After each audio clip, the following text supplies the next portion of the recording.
Assalamu alaikum wa rahmatullahi wa barakatuh. This is my message to the beloved Muslim youth that I see throughout the Muslim world, especially.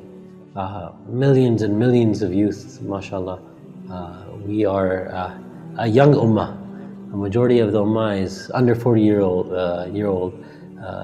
old, and we're thriving and looking for new opportunities to grow in our career and our families and do something and all that. And it's inspiring to meet those talented and amazing young people that want to make a difference.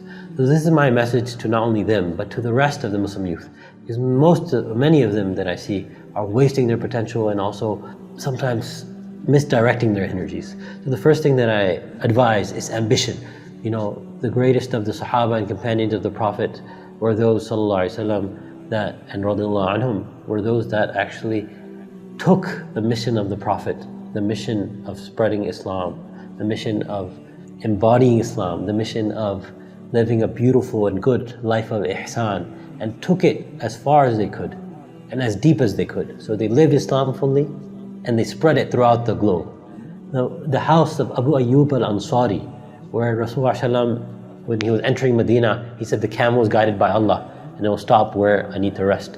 And it stopped in Abu Ayyub's house, and it was predicted that this is where the forthcoming prophet would come. Right? That same man didn't stay in Medina and die in Medina.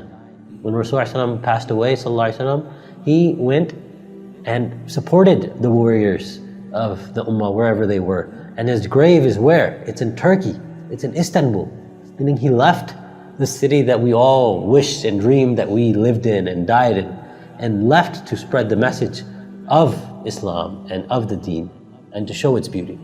So the first thing is we want to be ambitious and use your talents, use your mind, use your skill sets, not to just think about, how can I make a little money here or a little family there, but how can I contribute to greater things in the world and improve my society around me, community around me, and my ummah. Secondly, I recommend, and it's very important, is as we go through this ambition, so this is, maybe I'm talking to a specific group of people, to those who are activists or actually involved in a lot of change in the community or improvement or working towards that goal, is that we shouldn't forget love.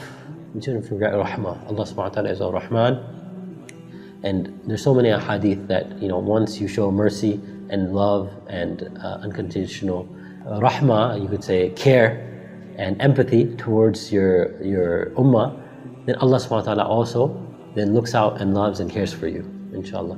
So many times when we're in the effort of trying to become more religious or become more righteous, trying to become more supporting of the ummah and all that, sometimes we get more strict and our face becomes like this, and then we start showing anger or disrespect or being rude or disrespectful.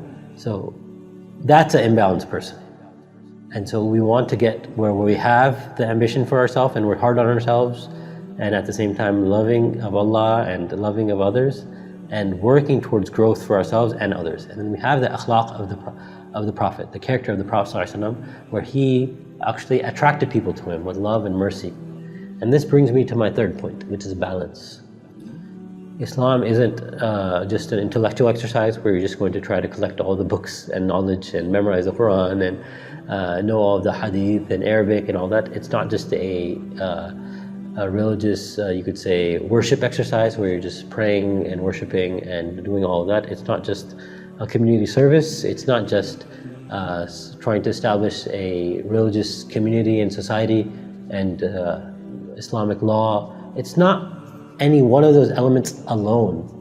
It's a combined, holistic program where yes, you have to have some knowledge, you should do some, and you have some obligatory, fara'id that you have to do, where you have to do some community support, including zakah, including your parents, your family, your neighbors, etc., where you have to, yes, try to, whatever position or place you're in, spread the message as best you can, or support the ummah as best you can. It's all of that together.